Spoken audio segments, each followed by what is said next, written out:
shadows they wander along, old ruins where fears have grown, eyes that watch from ancient stone, whispers chill right to the bone.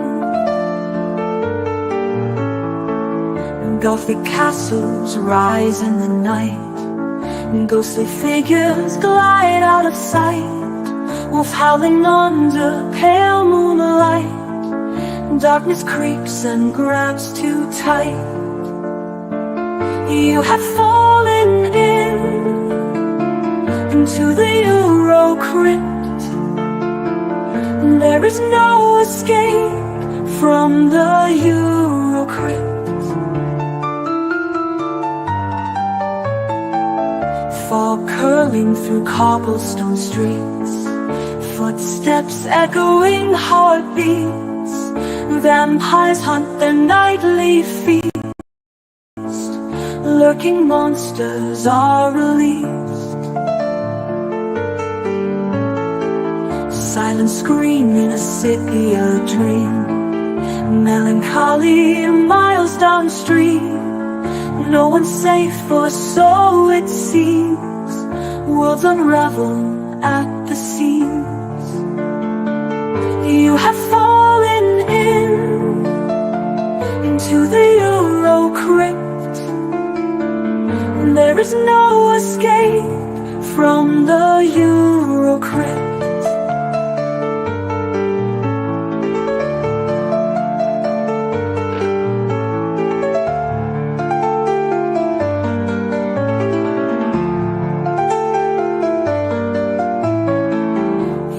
Fallen into the EuroCrypt. There is no escape from the EuroCrypt.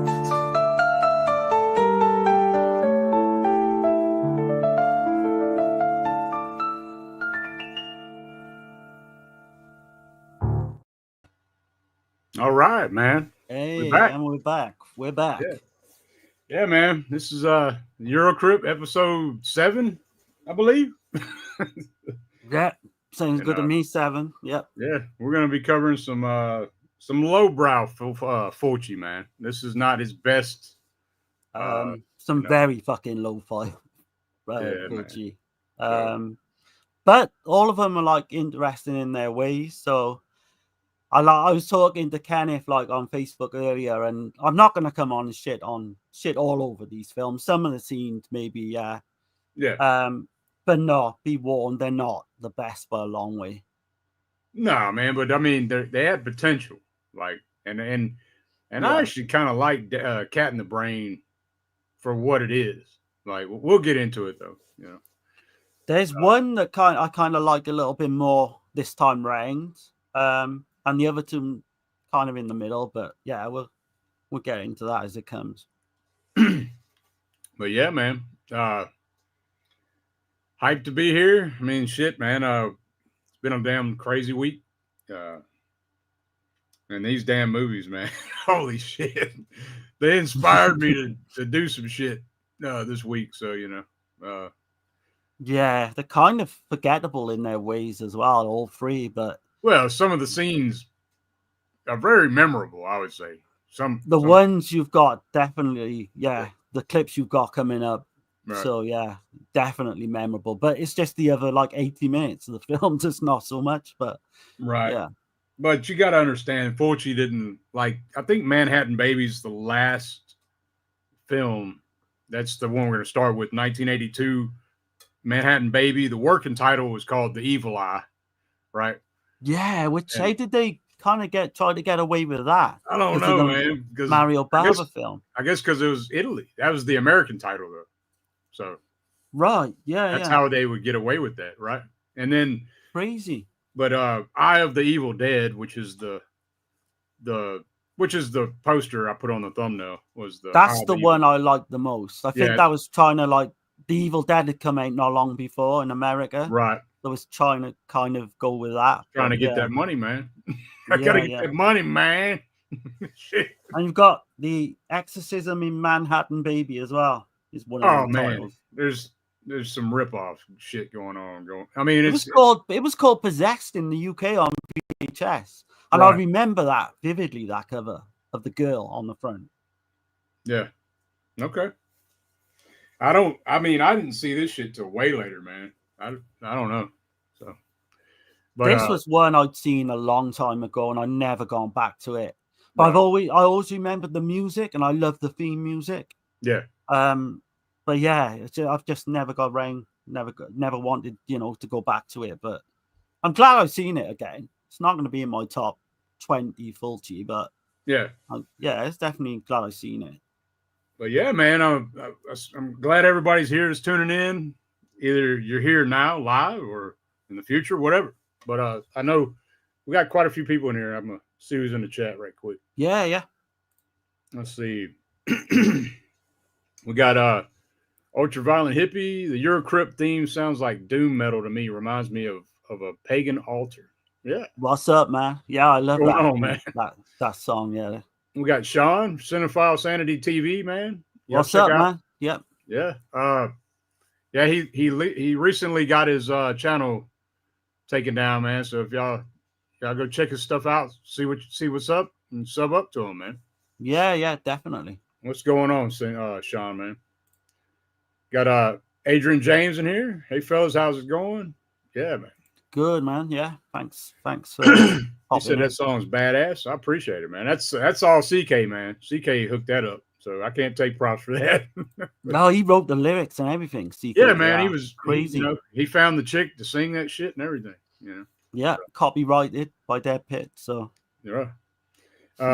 Ultraviolet says this will be an interesting chat.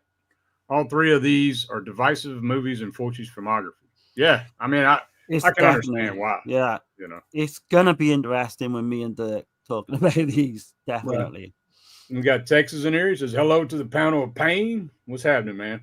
What's up, Tex, man? Yeah, Tex got quite a bit going on his channel too, man. If y'all get a chance, check him out. Yeah, go over, sub, and all that good stuff. Hell yeah. Got my beautiful woman, Tasha, looking sharp tonight. Ah, shit. Speaking of, I gotta put this company over, man. So I like most of the damn shirts I buy is gonna be like horror t-shirts and shit. If I'm not doing that, it's gonna be my damn painter's whites. That's it. That's all. So, but anyway, I got to put this company over because I appreciate what they're doing. It's like part of the proceeds from what they make. I can't remember the percentage, but they're big on like trying to help suicide prevention and people with addiction. But I love the name of the company. It's called Demons Behind Me, and So Is the Past. That's the name of the brand. And nice. But yeah, I kind of dig them. It's over here. See, I got the demon behind me on the shoulder. So anyway, just had to give them a shout out. They sent me this damn wristband or whatever. Came with the shit, with the shirt. But I got definitely support that website. I can get behind something like that. But anyway, it was just a quick shout out, man. They're not giving me shit either. I'm just doing that because I thought they were cool for what they're doing. So, but yeah, let's see. We got.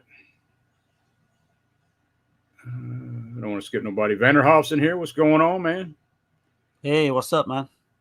Let's see. I refuse to call Manhattan Baby anything but but Eye of the Evil Dead. In my opinion, it's a good and more fitting title. Manhattan Baby sounds like the name of a song that Michigan J. Frog would sing. Yeah. Definitely the best title. Sean, no problem, man. Let's see. I've never seen these. Okay. Yeah. I mean, I got some clips, man. So, just beware, y'all. If I don't think it'll spoil the films. No, not. So not the context of any of these 3 films will be spoiled by clips. There's no way. And they're Fulci, man. Even though they're bad, like Fulci, they're still Fulci and still worth watching. Yeah. In any capacity. He don't have his like. So Manhattan Babies, 1982. It's like right after New York Ripper, right? Yeah. And he loses his producer after that film. So Fabrizio De Angelis, right? Right. Yeah. He don't do another film with Fulci, and then like he starts losing his whole team. So the films kind of go down in quality, like quite a bit. I think the last good one I like from Fulci is probably Murder Rock, and that came out in '84. But there's some ones that are kind of decent, like because he did Enigma, I think in '87. That was kind of a that's pretty rough one off. too. I got a soft spot for Fulci though. I give him a pass on some shit. You know, it's very similar to Phenomena, put it that way. I think it was kind of you know, that's what he was going for. I kind of dig it, but that's we got Justin Marino in here. What's going on, man? Hey, what's up, man? Let's see. Trying to make sure I caught everybody. Let's see. Vanderhoff says, I've seen a lot of Fulci. You just not these three. Okay. Cool. But hopefully we change your mind and get you into watching these. He says, I love the New York Ripper. Yeah. New York Ripper is definitely in my top, probably my top 5 for sure. That'd be tough to say your top Fulci 5, actually. Justin Marino says it's like things went to shit after Ripper. For sure. Like the quality went down. Like, you know, it's not necessarily all on Fulci either. But no, the budget's got smaller as well. Yeah, like Manhattan Baby, for instance, since we're getting into it. I mean, it started off like he had a pretty good sized budget, and then it ended up being like they only got a quarter of the budget to make the film. Yeah. So 75% of the fucking money went to, I don't know what happened. You know more about that or no? Not so much the money part, but like it's got an interesting production. Because it was announced as forthcoming for the first time on the 31st of March 1982, and it was kind of in advance of the Cannes Film Festival where they sell all the films. Yeah. And at that point, it was actually called The Evil Eye. So the film had started by this point, and it was called The Evil Eye. Shooting started on the 15th of March 82. By May 1982, they changed the title to Manhattan Baby for the English language kind of territories. I don't know why they did that, but I guess you can call it The Evil Eye. I mean, when I hear Manhattan Baby, you know what I think of? I think of like the fucking Muppets or something. You know, it's the Muppets Take Manhattan or some weird shit. Like that's what goes through my mind. I don't know. Why? Like, obviously, it's Manhattan because of where it's based. But the baby thing with the if you see the original cut or one of the I'll put you on big screen. Hold on, check it out. You see if I can not get the glare. I don't know what happened there. I got a bit of a glare because of the light, but okay, you can tell that this is old. I don't know why the screen's doing that, but it's cool. Oh, it's okay. It's cool. Yeah, but I always like the cover art. Like I mentioned earlier, the VHS Possessed in the UK has got a great vision of the girl on the front cover. Yeah. But yeah, we'll go into it. It's definitely an interesting film. Some of the, so you got the music by Fabio Frizzi, absolutely fantastic. I think this is one of his best underrated scores. Well, he's pulling from other films too, though, right? Like he's pulling from his other shit. Like there's some new stuff, but there is, But the new material, man. I was telling you like backstage, I was like, to me, I like it a lot, and I can't play none of it, like for no copyright bullshit. But right, yeah. So I did. It's pretty heavy in one of the scenes, so I took the damn track out like all the way, but like you can still hear other shit going on. But yeah, it's. I don't know, man. It sounds like somebody's getting ready. It sounds like an adventure type movie or some shit. It's weird to me. Because you told me like off screen about that. I get where you're coming from. Definitely, it's got a really weird feel to it, but I don't think it's ever been out on like same track LP or anything. Because I remember Troy Howarth talking about it. I would buy it in a heartbeat if it come out on like soundtrack. I think I love it that much. But the theme is not used too many times because it's a lot of rehashing of other films' music in there as well. Yeah, what the Beyond and City of Living Dead, I think. City of Living Dead's in there. Yeah. I think that's in maybe House by the Cemetery too. I think it is. Yeah. Clips of it. Yeah. I don't think Zombies in there though. Like no. It's more like the ghostly kind of shit. Yeah. I'd recognize Zombie instantly. Right. But written by Elisa Briganti, Dardano Sacchetti, and when I seen their names on this film as writers, I was kind of like got my hopes up a little bit. Yeah. But the fucking film don't make a lick of sense. The writing is horrendous, I think. Yeah, I was reading about that. Sacchetti and his wife, Elisa Briganti, they like what they had wrote, most of it never even hit the screen. So right, okay. And Sacchetti, I was reading what he was saying. He said, I was trying something new to go another direction for horror. It was an attempt to disconnect from the traditional style, more technological. Most of Sacchetti and Briganti's work didn't hit the screen. So that definitely makes sense then. Because right. the film doesn't. I know that for sure. Yeah, it's fucking a mismatch of shit going on. But it's entertaining. Here, I'll play a clip. Yeah. I'll play a clip right quick. So I go ahead and before I play the clip, I'll just go ahead and I'm kind of all over the place, y'all. Sorry, forgive me. That's okay. But no worries, man. I'm gonna go ahead and read the synopsis right quick that I wrote. An archaeologist, Professor Curious George Hacker, discovers an ancient Egyptian crypt.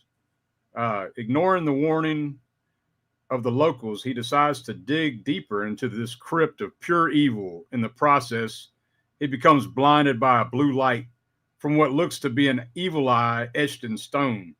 His daughter is approached by a blind woman who gives her a talisman that looks like shitty costume jewelry, and shit gets weird afterwards. So hopefully that's good enough. Yeah, there's scorpions, there's snakes, there's everything you want in this film. It's wild. But here we go, man. I'm gonna play a little something. Here we go.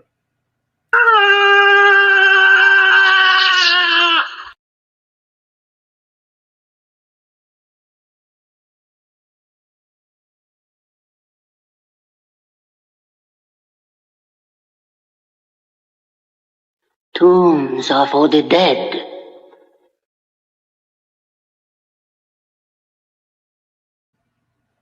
Yeah. So the costume jewelry is, fucking the evil eye, and it's gonna, I don't know. What you tell me what the fuck's going on here. Right. So yeah, it's kind of self-explanatory that clip actually. So early on we've got like we're in Egypt, so they're definitely going for The Exorcist to start The Exorcist. Yeah. And to compare this to The Exorcist makes no fucking sense because they're miles and miles. They're trying to bank on it. But so we got the initial setups in Egypt. You got this archaeologist, George. He gets this scorpion for his daughter Susie. They're for good luck, he says, right? For good luck, and it's a symbol of death. So yeah, I don't know what's going on there. But then Susie does get that amulet, like you see there, off the blind woman. And she says, tombs of the dead, I think she says as well. But yeah, then she said the tombs are for the dead. So like tombs are for the dead, yeah. They should have never fucking went down there. Right, yeah. It's a warning. But it's too late, really. Yeah, and as you would expect, all kinds of weird shit goes on there because she's got this amulet. I think there's a bit of an influence with Poltergeist. I'm pretty sure Poltergeist came out a little bit before this film. I was thinking the same shit, dude. But like, yeah. But I was seeing like House by the Cemetery vibes too, because like with the children, like that same fucking theme, and it's Fulci. He can do that shit if he wants. Yeah. And the Beyond. I think that there's a lot of the Beyond in this as well. The blind woman. Yeah, for sure. Like, but with the children theme, there's themes from his different films and shit. But that children theme, man, he hits that one quite a bit. Like, you know what I mean? Like the children are fucking monsters kind of shit, you know. And going into the cast as well, so you got Giovanni Fraser, who plays Bob in Haste by the Cemetery. And weirdly, he gets on my nerves more in this one than Haste. I kind of like him in Haste by the Cemetery, believe it or not. But this one, like early on, there's a scene where he calls his sister, and she's about 11 or 12, and he calls her a lesbian. And this just comes from nowhere. But you have got like a decent cast in this. I will say Christopher Connolly, who plays Professor George Hacker, is awful. There's no kind of... He's just like a really bad TV actor. I was reading in the day. He was in all sorts of TV shit, wasn't he? In America. Yeah, I got some of his shit down here. That's Chris Connolly, right? Yeah. He was in the Alfred Hitchcock Hour, like Gunsmoke, that fucking movie Benji from 1974. Oh shit! Yeah, remember that shit? Yeah. He was in a soap opera that I don't fucking know what the hell it is. I wrote it down anyway. Peyton Place. You ever heard of that shit? I've heard of that. Yeah. He did 5 seasons of that, so I don't know. But yeah, you're pretty accurate. Just a very seasoned like TV actor. He don't do too bad in this. I mean, you think he is? Oh yeah, he's just bland. He's just really bland. The lead as well, Laura Lenzi. I don't think she's related to Umberto, is she in any way? But she plays Emily Hacker, and she's another leading lady who's just boring to me. She's credited as Martha Taylor. Okay, yeah. But she's done nothing of note that I saw just a bunch of Italian TV that she did, and Luigi Cozzi's The Adventures of Hercules, 1985, with fucking Lou Ferrigno, man. Oh God, classic. Absolutely. I am only joking, but hey man, I was like a big fucking Incredible Hulk fan, man, back in the day. Oh, and me with Lou Ferrigno and shit. Yeah. I watched the TV series all the time, man. Yeah, I even had the action figures and shit. Right. I would like to have seen. So you got Zinzia De Ponte, who plays Jamie Lee, right? And that's obviously a nod to Halloween because she's like the babysitter type au pair. I would like to have seen her in the Emily Hacker role. I think she would have been better. I think so. She's got more about her, I think. Yeah, you know? Like you're getting on to her. She that's Cynthia De Ponte, right? Yeah. Yeah, she was so I didn't have a whole lot for her, but she's like the people, if people don't know who we're talking about, she's the fairy victim in New York Ripper. Gets her vag and stomach ripped, you know. She rides a bicycle through New York, and then she kind of graffitis the cat and she gets killed. She was in a lot of sexy commedia all Italiana. That don't surprise me because she's a stunning actress. Yeah, she's in Private Crimes. Somebody's gonna be cussing me out in a minute, man. They were fucking. Can you remember her in Private Crimes at all? Because I don't remember her in Private Crimes, no. But I know she did a bunch of sex comedies, is what I was saying. Like, so. Yeah. Which she's a good-looking girl. You can tell why. She did Lamberto Bava's, which I haven't seen, Monster Shark. Have you seen that shit? I've not seen that one though. That's another classic that's eluded me. Yeah, I bet that's a fucking masterpiece. We gotta do that at some point. Yeah, we have to do that with tentacles and something else. Yeah. Definitely. You know, maybe the Mario Bava Kaltiki, the Immortal Monster or some shit. Yeah. Do like a monster show. Yeah, for sure. You got Carlo DiMaggio, who plays Luke, and he'll be well known to a lot of people. I know you've got a clip of him as well, but I got a little clip, man. It's not long at all, but here it goes. You're somewhat annoyed. Yeah. So he's instantly recognizable because of Haste by the Cemetery, The Other Hell, City of the Living Dead, Contamination, The Dead Are Alive. So he's like, you know, a big star of that time. And of course, you've got Lucio Fulci plays the Doctor Forrester in this as well. He did a movie called well, did you mention Contamination? Yeah, the one with Luigi Cozzi. Luigi Cozzi, yeah, it's like an Alien ripoff. So And then he was also in Terror Express, 1980. That's one I've always wanted to see, but never got around to.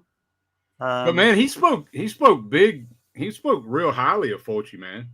He said that he understood that a lot of people didn't get along with Fulci, but he said that Fulci's wit and his humor, that he got it, and a lot of people didn't get his humor, like that. They took it as an insult a lot of times.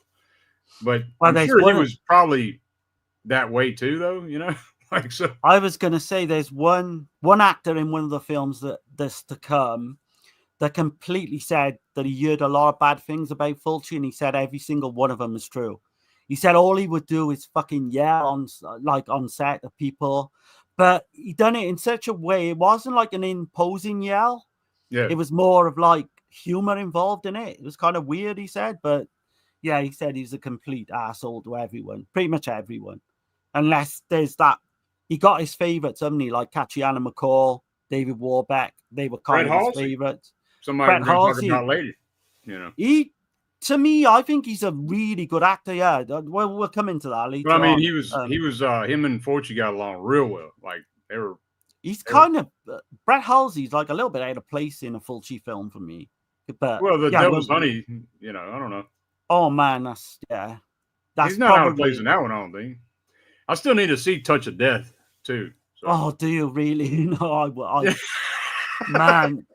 I'll honestly say Touch of Death now, as I'm sat here now, even with these 3 films, I think Touch of Death is his worst that I've seen. Okay. I still need to see it. It's been a while, mine. So yeah, we can do a show like we need to do a show like that one time, like compare Fulci's worst to Argento's worst. Let's see who's going to win. Yeah, I definitely want to see Touch of Death again because it was like a one-time thing. I've seen it. Yeah. Yeah, we'll do that. Yeah, and we'll do one stream where we completely shit over. Maybe we'll pick 3 films and we'll just completely fucking shit on them. Oh, yeah. But yeah, like we say with this one, a lot of weird shit starts to happen, doesn't it? Well, you can't leave out Fulci. He's Dr. Forrester in this. He is, yeah. Absolutely. We don't need to tell you what he's been in. He's been in almost every fucking movie, right? I don't know if he's in Zombie 3. I doubt that. But. He's pretty good actor as well, I thought. Yeah. Considering, yeah. Sure.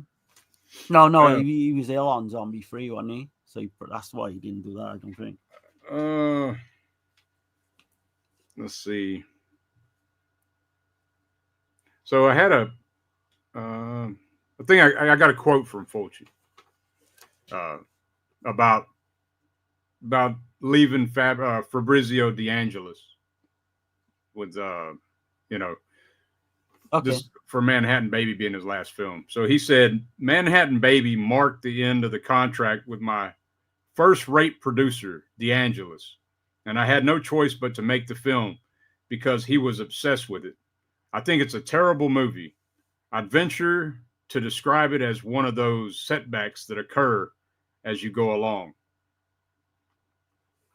I don't think it's as bad as that. So he didn't fucking like it at all. No.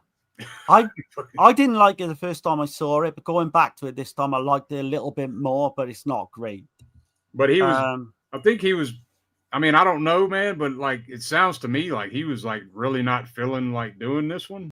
And the producer was like, no, we got to do it. You got to, like. Well, there's an interesting, like, Cat in the Brain kind of started like that as well. There's an interesting story to that one.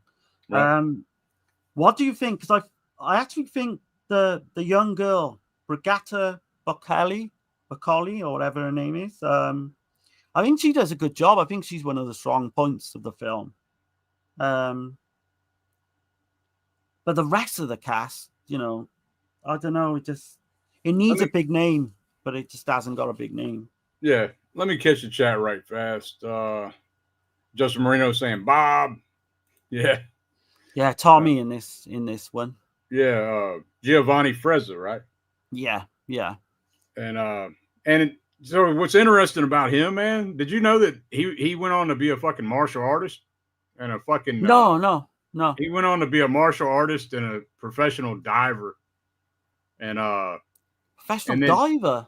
yeah, and he fucking also come out with some kind of products, like his own product. I don't know. I guess he was selling shit or something. But I was just like, what the hell? I couldn't picture Bob fucking whooping people's ass. Could you? Well, he does actually whip some ass at the end of Demons, doesn't he? When he's on the back of the truck and he starts. I think he's shooting at zombies. But no, that's interesting because the guy did actually come over to the US and he did like convention scenes about 10 years ago. And there's a lot of footage on some of these releases.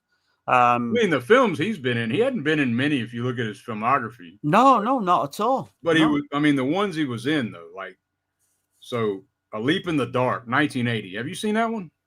I'm curious. I'm interested in that. No. I thought he was going to say A Blade in the Dark then, but no. A Leap in the Dark, House by the Cemetery, A Blade in the Dark. He did a Enzo Castellari. I think that's Warriors of the Wasteland in 83. Okay. And Demons in 85. But I like his cameo in Demons. And he was in Uncle Bill's favorite, the New Barbarians. Oh, okay. Yeah. Or maybe I'm maybe that's not the same film. I'm not sure. I've never seen that one. I've never seen that one. Okay. But in terms of the actual plot to this, I know we said, up until like she gets this amulet from the blind woman, but you've got her father. He kind of ends up going blind because he's trying to find this, he ends up finding this big stone, doesn't he? This like possessed stone or whatever. It's like on the wall, though. It's like the evil eye of Horus is what it looks like to me. Like in Egypt, Right, yeah, like an Iron Maiden song, like like the Ancient Evil Mariner. Eye of Horus But he ends up going blind early on, and strangely enough, they say he's going to be like for about a year. But he gets in the next couple of scenes, like he gets his eyesight back straight away. Yeah, he gets the fucking laser shot back in his fucking eyes. Like that, yeah. I don't know. I mean, I started rolling my fucking eyes at that point. Yeah. So some of it is outrageous. Some of the plot to this. We got hold on. Let me get back. Sorry, man. Red says, I doubt I'm familiar with Fulci films. I saw House by the Cemetery once. Oh shit, man. Oh yeah. I hope you like that one. It's up to what you like, though. I ain't gonna say, well, but it's definitely for me. Fulci shit's for me. I can watch even the bad ones, but it's not for everybody. Oh yeah. All these are entertaining in a bad way. Texas says, "Damn it, Bob." Let's see. Got Caveman in here. Hey there, everyone. Please hit the like button for these two gangsters. Appreciate you, man. What's up, man? Yeah. Yeah. And let's see. DePonte still looks great. Yeah. Sure. Oh man. Yeah, she's really nice.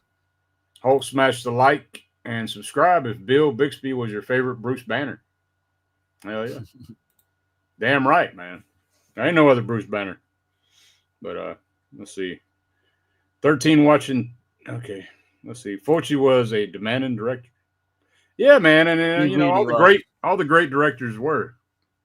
Nowadays they just they call it toxic masculinity. But I call bullshit on that. But I don't know. I think Fulci was misunderstood. I really do. I think the guy had such a we've mentioned it in past streams, like such a high intelligence because he was into art all he'd do is read and he was so well versed in everything he did, and he expected everyone to be like that, and they weren't. So he was kind of disappointed with certain people, but I think he just didn't have no patience. He didn't have no patience. And the guy was kind of a doom figure anyway, wasn't it? With all the stuff that went on with his wife, losing his wife, and he had gambling issues, he had health issues right up until the end, which is shocking. When his wife committed suicide, that was that's when things went crazy for him. He went into severe depression, and let's see. Bucky says, "This isn't Uncle Bill." Okay. It certainly isn't, man. Let's see. The opening scenes that take place in Egypt are pretty damn good. Yeah, I think so too, man. It does. It sets the film up well. Yeah. You still see Fulci's like the way he frames the shots and the way he sets everything up. Oh, look, if this wasn't a Fulci film, we'd probably be talking even like a bit more higher regard. But because it's Fulci, you expect so much that it kind of just, after that opening kind of scene in Egypt, it just goes completely like the plot just doesn't make any sense all the way through. And I know I like said that, but man, it's kind of hard to follow. I was trying to connect it to the other films like Beyond and Black Cat and fucking Gates of Hell and Zombie it's 2 definitely got it's definitely got like a Beyond kind of feel. Certainly like Demonia as well for me. Yeah, it's like a parallel universe to the Beyond or some shit. You know? Yeah. All right, let me. I'm gonna go ahead and play another clip, man. Yeah. So we got a clip of Bob. We got another one. Well, he's not Bob in this one. He's Tommy. No, he's Tommy. Yeah. So, and he's like a little smart ass too, ain't he? He's like got the Rubik's Cube and shit, and like he got on my nerves, man. He's going like talking about voyages and shit. Yeah. Let's see. Yeah, here we go.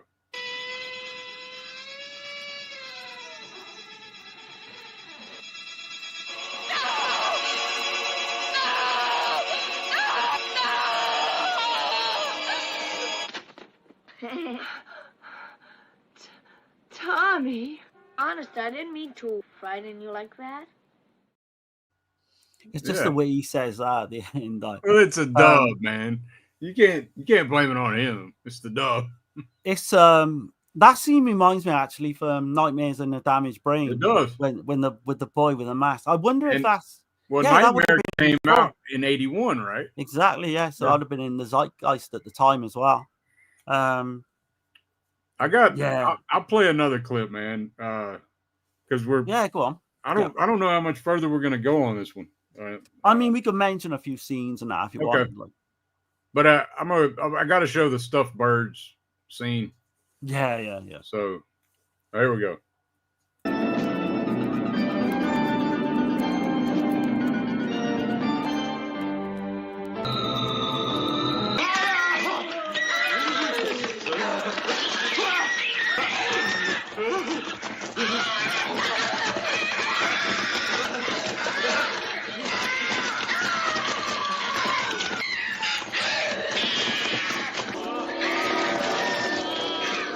Can take my life with stuffed birds, but you shall not have my immortal soul at Luminor.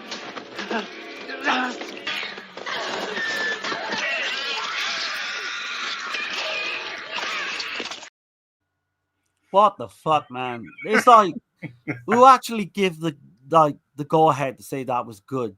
I don't know. It's hokey as hell, but I still love it. Yeah, man, I dig it. You can see the fucking strings as well. You can see everything. Everything. Like I said, you get 75% of your shit taken from you too, right? Like, you know. Right. Yeah. It's I don't know, man. It's Fulci though, you know. It's like the spiders in it and the Beyond and whatever. It kind of adds the charm to it, I think. But yeah, all sorts of shit goes down, and they end up going back to Manhattan, New York, obviously because of the title of the film. It's definitely got that kind of poltergeist vibe as well. There's all different kind of things mixed in. Yeah. I'm just looking now some more of the better scenes, but I don't want to give everything away in this one. I don't think. Right. Justin Marino says his gialli and westerns are great. Sadly, he only did one Poliziotteschi. Yeah, and Contraband. Yeah, Contraband's fucking 10 out of 10 film. And speaking of which, here I got a little something for that too. You know, if I don't know if anybody, which try to be a little quicker. Yeah, there we go. He did do a cameo, yeah. But But yeah, man, his westerns are really good. I liked For the Apocalypse and what's that other one that I with Massacre Time. What is it? Massacre Time, is it? Massacre Time. Yeah, it's fucking. That's a fun one, man. It's really fun. I've not seen that one. It's got the what's his damn name? He's in some Edwidge films with her. Hilton, George Hilton. Yep, George Hilton. Yeah. That's his first film, I believe. In Massacre. He did a lot of westerns, Hilton. Yeah. That's his first film though. 1969, I believe. Okay. Yeah. K-Man says, "Oh shit, wife committed suicide. That would definitely fuck a person up." Yeah, definitely, man. Let's see. Never seen the original Poltergeist. Oh shit. Okay. Yeah, it don't hit the same, man. Like when I was growing up, it was way different. It's a PG, and it's yeah. I was scared of it as a child, but now. But I mean, that's when TVs went off and the TV fucking went fuzzy and shit. You know. Yeah. It had a little different vibe to it. You had the national anthem at the end of the night played. He's saying, "I love Contraband." Hell yeah, man. Is that Uncle Bill's brother? I don't know which one he's referring to, but no. Yeah, that's his brother in the UK now. Well, yeah, he's a brother, but he's brother from another mother. So I haven't got the same Kentucky accent. Right. Let's see. But yeah, glad everybody's here, man. If y'all liking this, man, hit the like button, sub up at the Dead Pit as well, and we're doing a multi-stream on Subjective Perspective Collective and Dead Pit. So I appreciate everybody that's here. Yeah, definitely go over and all that good stuff. But I there's one scene I want to mention to you. So towards the end, we got the wild guys in here, though. He says, "Oh, what's up, man? What's going on, man? Appreciate it." He says these guys do great work here. I appreciate that, man. Yeah, thank you, man. Yeah, I just wanted to kind of. I got it. Sorry, man. That's all right. I was going to mention the end scene where, again, we're not going to give too much away, but you've got the girl in the hospital, and it's almost exactly like it's really much like New York Ripper in some regards. It's kind of like he's got different scenes from his films and kind of put them in here.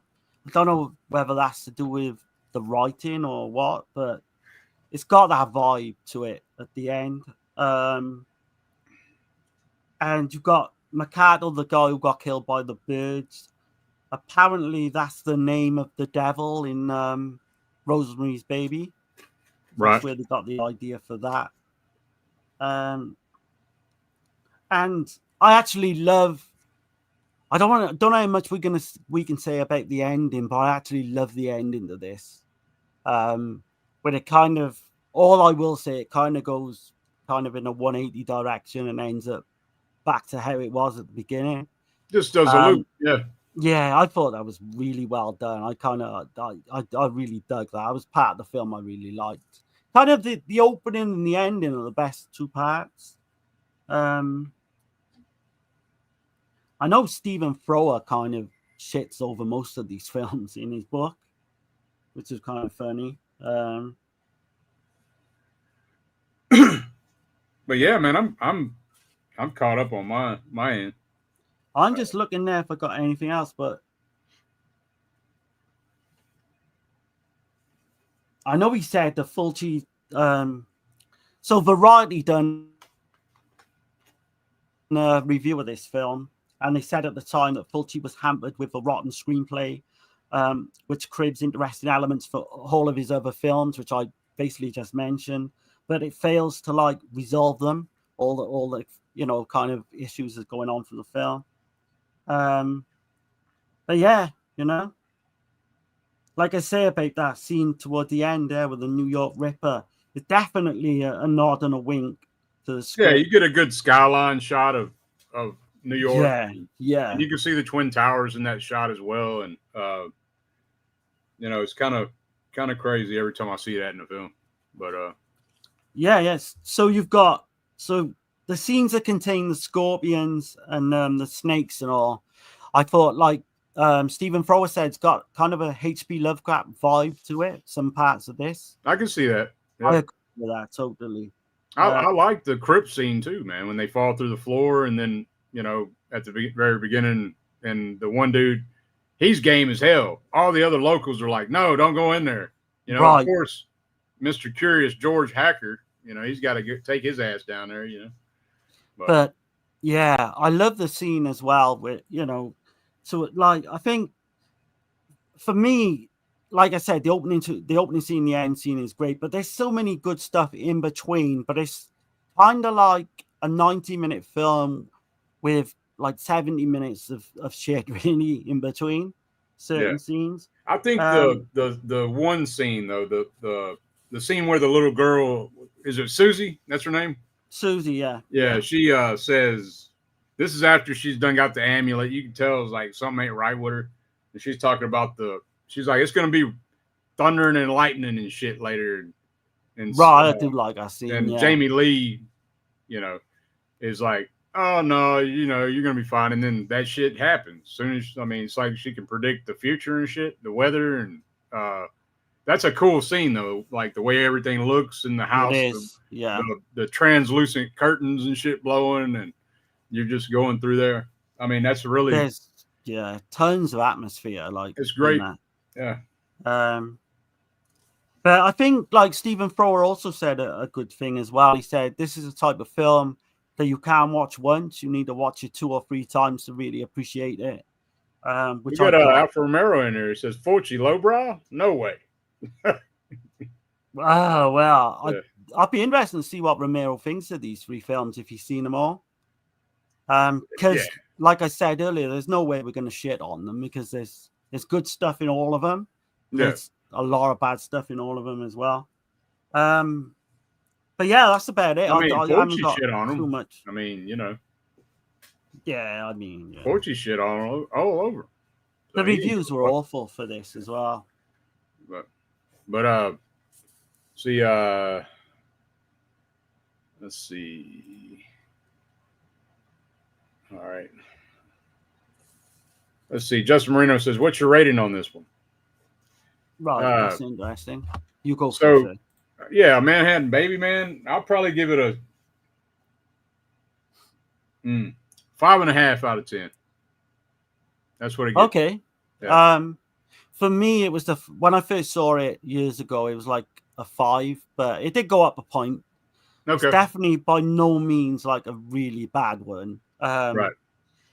It's just more kind of entertaining more than anything else in a bad way, and like a good bad way. But yeah, it's the best one. I'm gonna spoiler, but it's the best one of tonight's films, I think. But that's not to say the other 2 are going to be just as interesting, I think, to talk about. Right. Justin gives it a 5 as well in the chat. Let's see. It's about right. It's about right.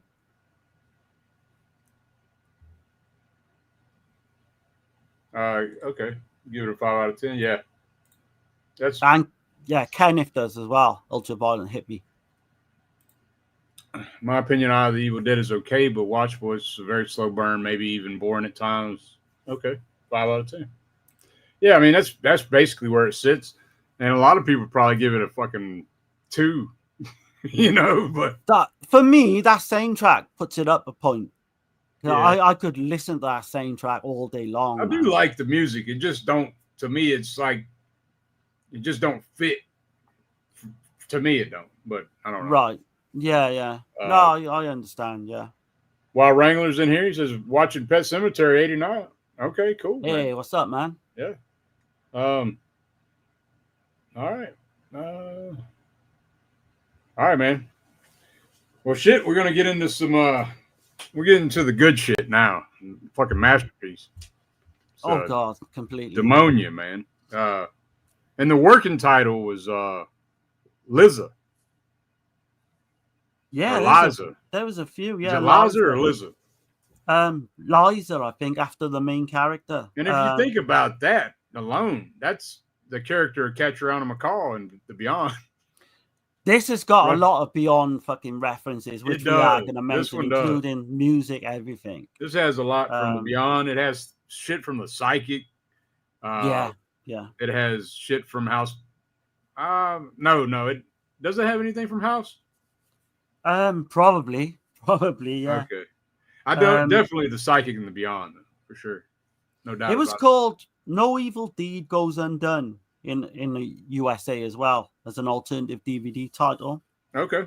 Yeah, which was interesting. Which I thought's crazy because, Fulci don't have his regular team anymore on this one. This is 1990 Demonia. He's got Piero Regnoli, and this is like an old school writer. The dude helped. He co-wrote I Vampiri with Mario Bava. Yeah. In 1957. I mean, like Cry the Prostitute in 1974. Nightmare City, Burial Ground. And UB's favorite, Dracula 3D. Oh shit!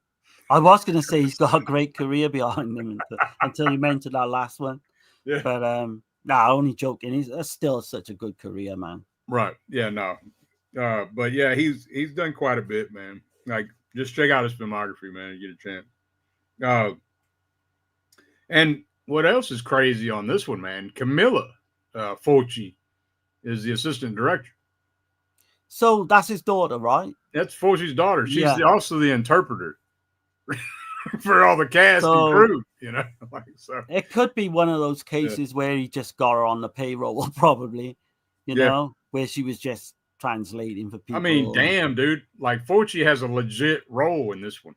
That's one good thing about this one and Cat in the Brain. You get to see, if you're a Fulci fan, if you're a true Fulci fan, you get to see a lot of Fulci. Like, it's I don't know, there's something to it. It's a little charm, especially since he's gone and everything. But this is another one though without like a great cast, if I'm honest. Yeah. So you got Brett Halsey plays Professor Paul Evans. People know him from, like you mentioned earlier, Devil's Honey, The Black Cat. That's Luigi Cozzi's version. He did a film with Mario Bava though, sex comedy, 4 Times That Night. Okay, he was in that as well. He was in The Dukes of Hazzard. He was on like. He's a recognizable face. He was on Dukes of Hazzard quite a bit. He was in quite a bit of westerns and adventure films, spy films. I mean, he's done a lot of shit, but I think The Devil's Honey is his best performance. He's also in The Godfather Part 3. Sorry, my bad. No, go on. You're okay. I was just saying he's in The Godfather Part 3 and Touch of Death, man. I'm telling you, I gotta check it out. I gotta see what's up. Oh, it is really bad. It's bottom level fucking Fulci. I mean bottom. I think when I seen it, I give it like a 2 out of 10, maybe. But yeah, so you've got Meg Register. She plays Lisa Harris. She was in Boxing Helena. Funny enough, she was in Michael Jackson's Black or White video as a dancer, like music video. Meg Register. Meg Register. That's a weird name, too, ain't it? It is, yeah. She reminds me of what's her name from the Videodrome? Debbie Blondie. Yeah, Debbie Harry. Yeah. She reminds me of her. I can see that. Yeah. You've got Lino Salim. He plays Chewie, and everyone will know him. He's like the Sly Stallone fucking lookalike. He was in Delirium. He was in the 2 Demons films. Yeah. He was in Sweet Ace of Horrors for Fulci as well. So yeah, people just know him instantly. He's just that he kind of looks like Rocky at the time. I can go ahead and read off what this film's about if you want. Go for it, man. Yeah. Or set it up anyway. Yeah. Not all the way, but anyway, here it goes. So, 5 nuns are crucified by local townsfolk in the 15th century for practicing the black arts and being possessed by evil spirits. 500 years later, at a seance, Liza has a vision of that event. Liza and Professor Evans travel to this unholy crypt in ancient Greek ruins near Santa Rosalia, Sicily. Ignoring the locals' warning, Liza pursues her curious impulses. Soon after, people are being murdered by demonic nun spirits, and Inspector Carty Carter is on the case, which is Right. fucking Lucio Fulci. Yeah. And you've got to mention, like you just mentioned there, that scene early on with the seance. Yeah. So they kind of like jump to Toronto, and it's supposed to be Canada, but there's no way this was filmed in Canada. I'm guessing. Am I right, Dirk? Do you know what? I mean, you can't tell because they're inside. So I mean, they probably fucking filmed it in Sicily or. I'm pretty sure that it's filmed in Sicily, but it's like a really shitty version of the one in City of the Living Dead, and it's like, oh man, it's really bad. It's exactly like that shit too, man. Oh yeah, this almost seemed, the even after she wakes up, it's like two, like it is, yeah, because you get the visions of what she's seen in the past as well. That's gone on in the past, right?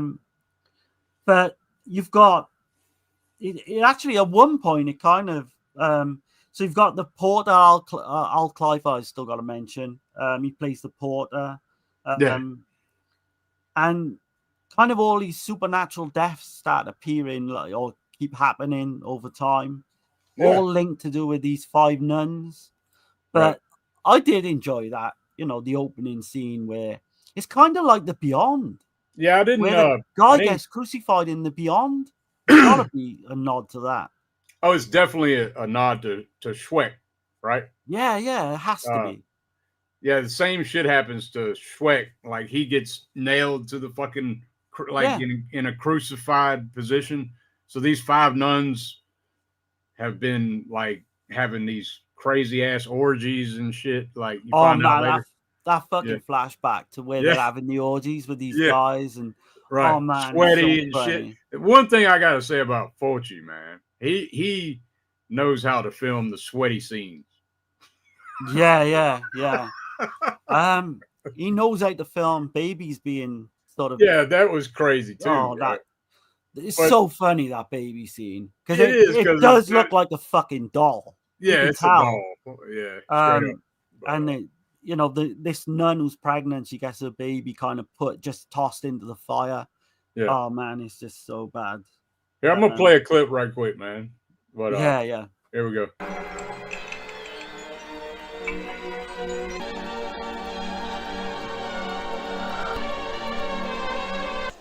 Let me go. No!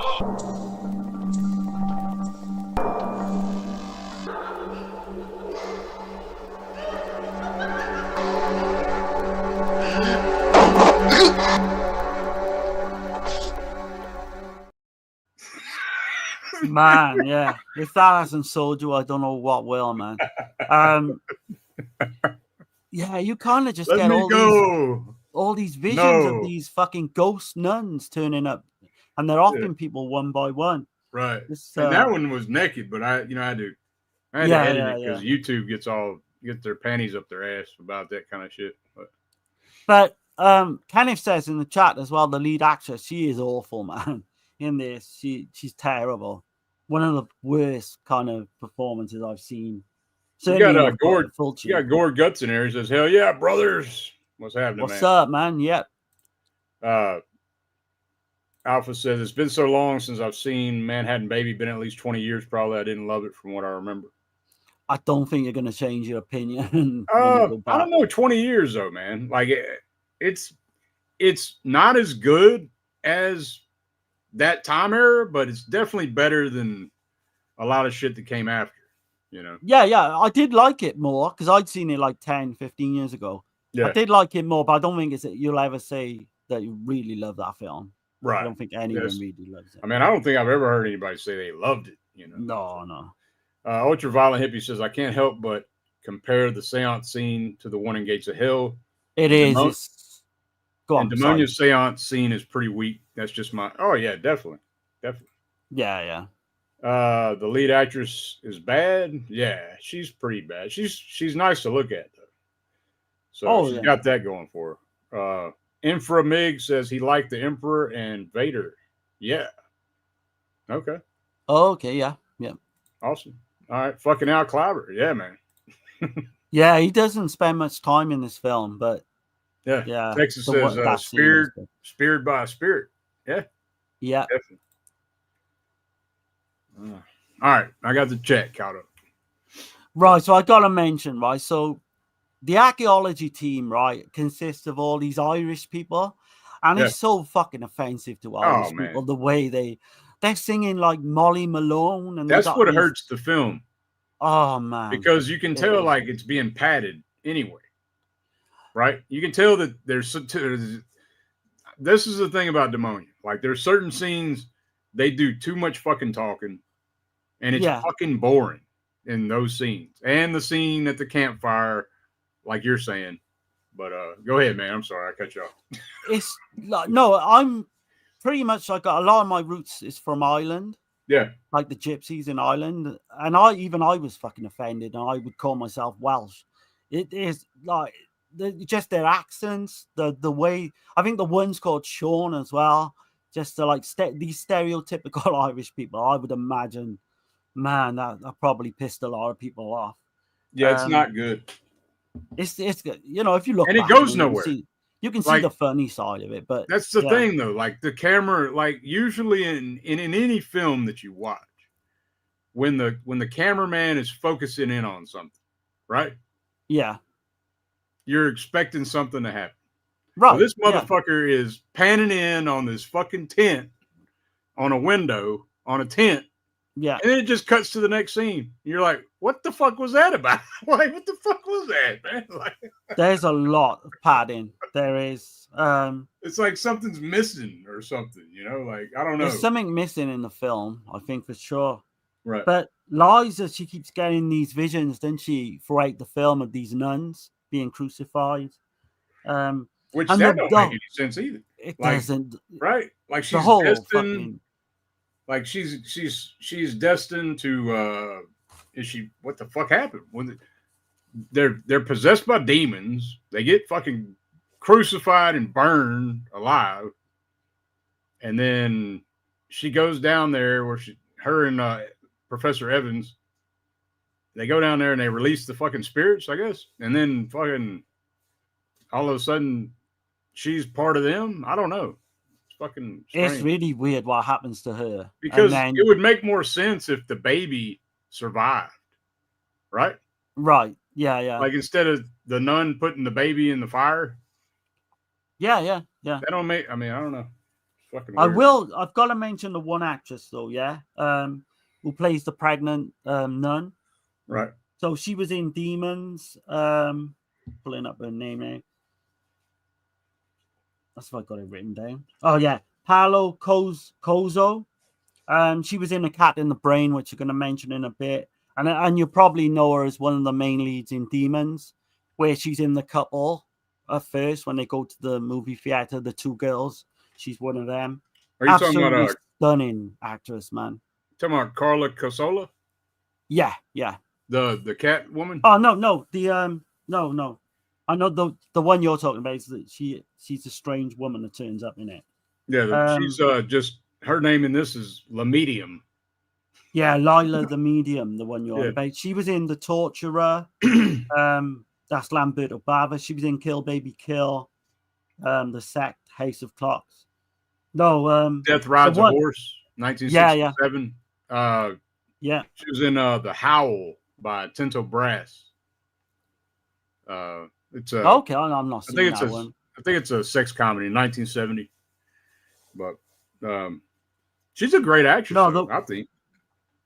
Yeah. She's one of the standouts, I'd say. She plays this really creepy medium, and she got a very memorable kind of death scene as well, man. She does, man. Yeah. He's fucking. You want me to show that right quick? Yeah. That's why I said it. Yeah. Okay. Here we go. Make sure I hit the right one. Now, here we go.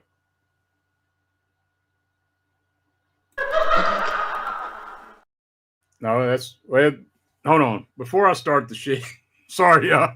No, that's okay. You're gonna get 2 death scenes in this clip, so it's a. So Butcher, this is the Rocky lookalike Butcher guy. Yeah, the Rocky Butcher. What's his name in here? He is called Turi. Yeah, Turi the Butcher. That's right. All right, so he's getting killed, and then the medium's getting killed too. So here we go.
Yeah, and That's see, insane.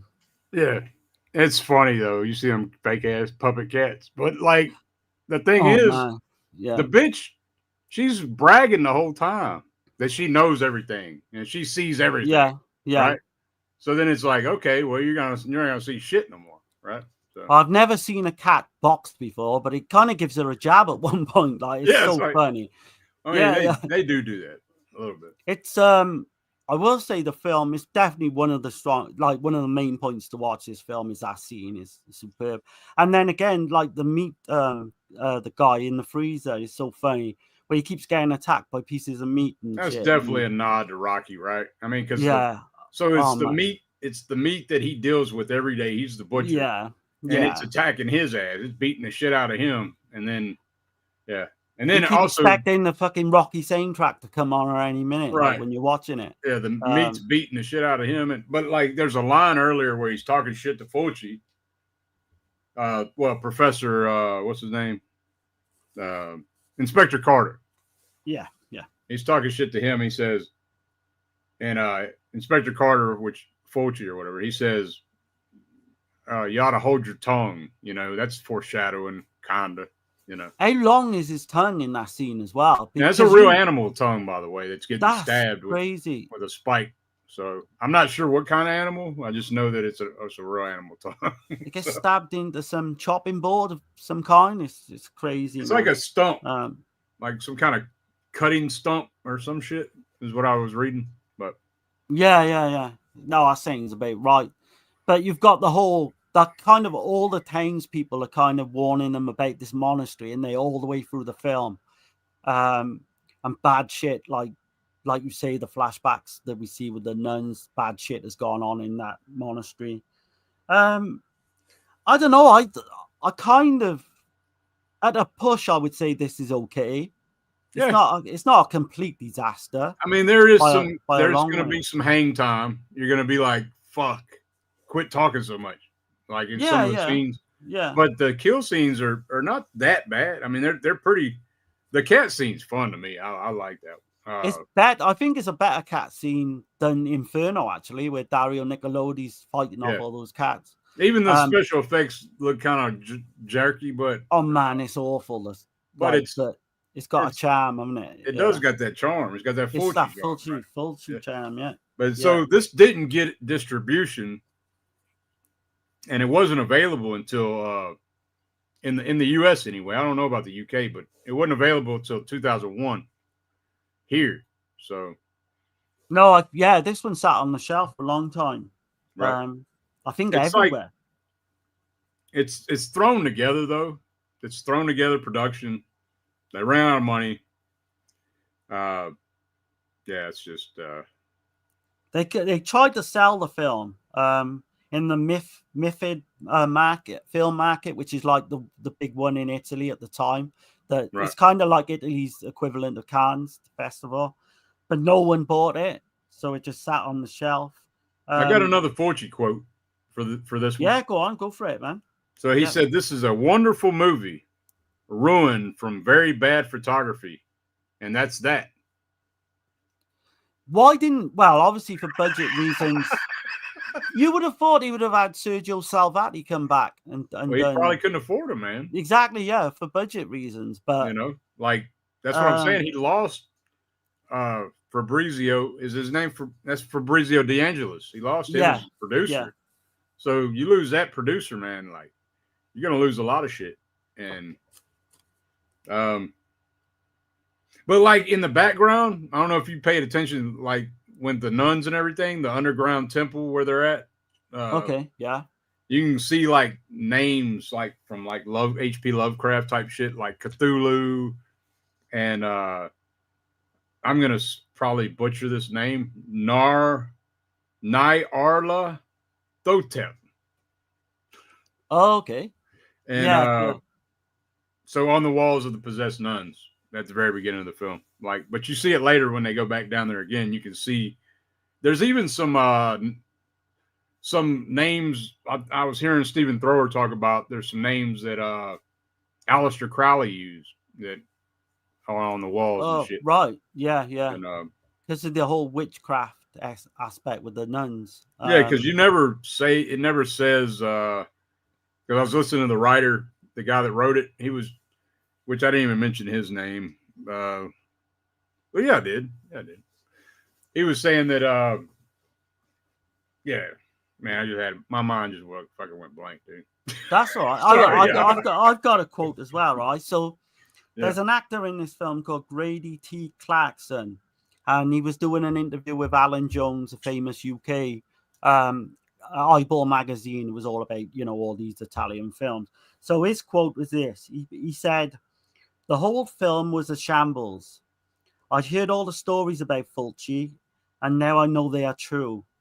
There was a vague semblance of a movie being made, but the main problem was the producer support.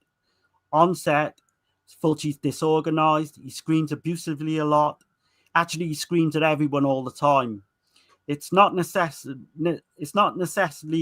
an angry scream. Often it's tinged with humor, but it's very tiring after a short while." I think that was kind of an interesting quote. That's exactly how people talk about him as well. Yeah, I would probably have got along with him, or we would have had to fight or something.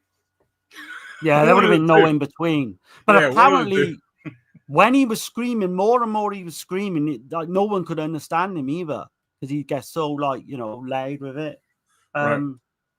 No, with Fulci, you've got to gain his respect early on. I think when you meet him. You'd have to not let none of that shit go down. It's you're not going to take no shit. Basically, it's kind of like the bully on the playground scenario, right? Yeah. It's exactly like that. Yeah. So all this was so this is shot in the province of Agrigento. Am I saying that right? Sicily? Yeah. Or in Siaka. I don't know. Somebody in Italy, man, if y'all are watching this, y'all cuss me out. Correct me if I'm wrong. I'm not from there, so I'm from the States. But anyway, the crypt in the film was in Bellota,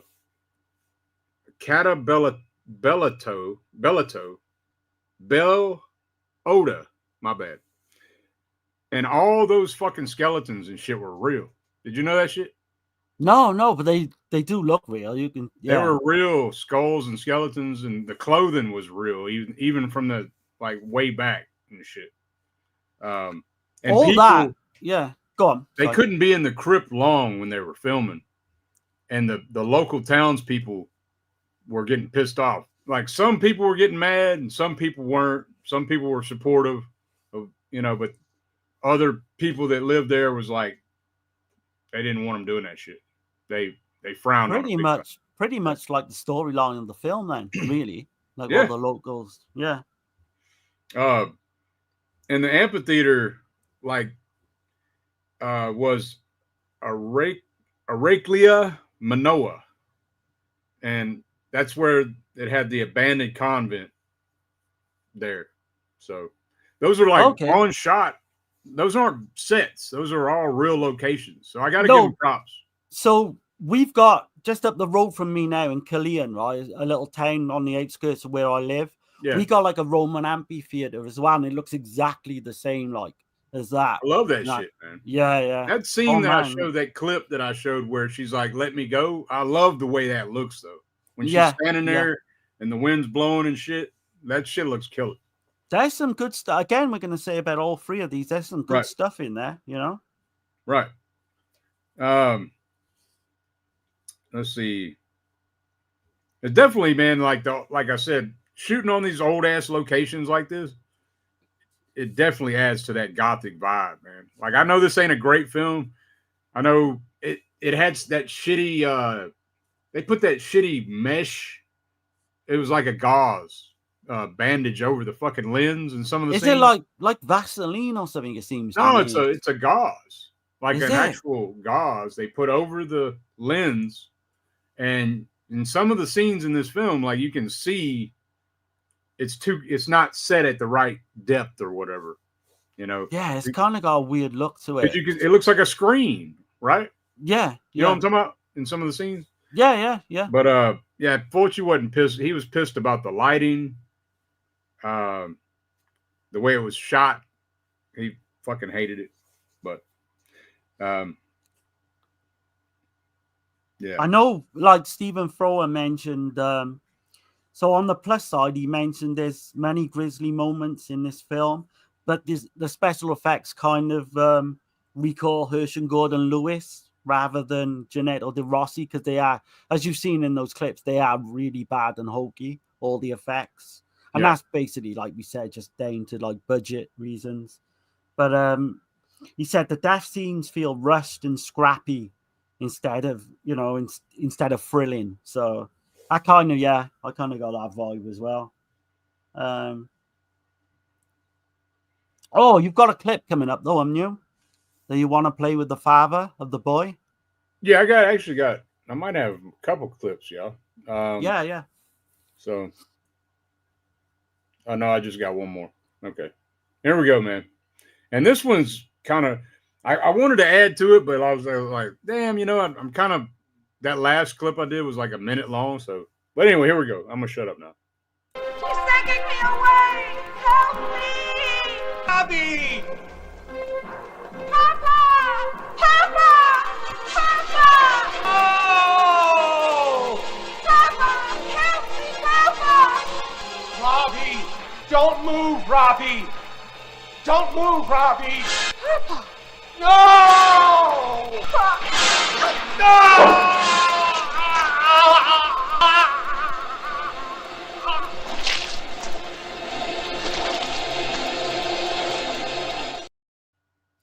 There's what I was talking about with the shitty effects. Yeah. And that scene makes no sense at all, because one minute he's chasing the boy through the woods, or trying to get to the boy through the woods. Next minute he's kind of in this trap. There's no. I think Stephen Thrower said, it looks like something's missing again. Right? Yeah. Maybe there was a scene missing from the screenplay, or they didn't film, or maybe they did, or maybe they cut it out for whatever reason. Because it's like right at an hour 30, something like that. Yeah, or hour 26 or something like that. But yeah, because Stephen Thrower mentioned that could have been one of Fulci's best. The appliance, the prosthetic on the guy's stomach don't match his skin tone. You can tell that they could have painted that shit, but they probably they didn't have the money. Like you just said, if they'd had Gennaro De Rossi, that could have been one of his big set pieces of his career, but it completely falls apart. I still like. I don't know. It's hokey, I suppose, in a entertaining kind of way. And then, I was gonna add the part though where the boy goes back to his mother. Right? Yeah.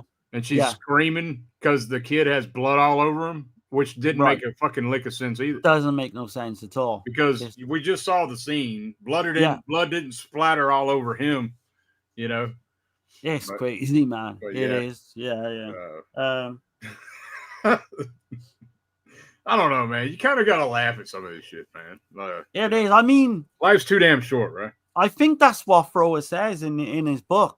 This is one to just have fun with and just laugh all the way through it and pick it apart, because they knew they weren't making fucking anything really good with these, with all three of these, I think, anyway. But yeah, I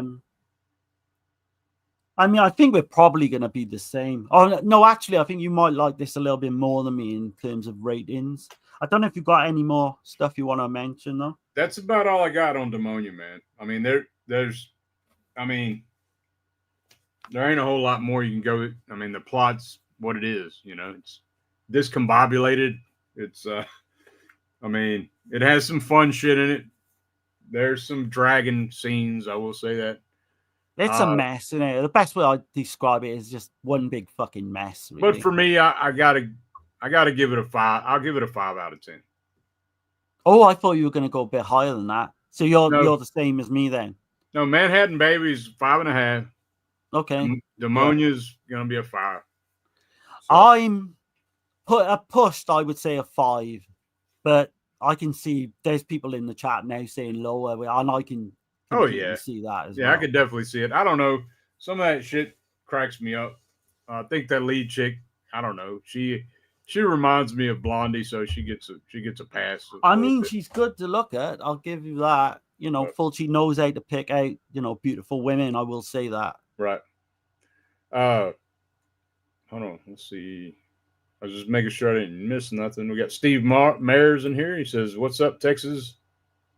Greetings, Dirk, Darren, Flick Friends, Subjective Perspective Collective. Appreciate you, man." Yeah, what's up, man? Thanks for popping in. Yeah, appreciate everybody, man. If y'all think about it, hit the like button, leave a comment, tell us to fuck off, all that good shit.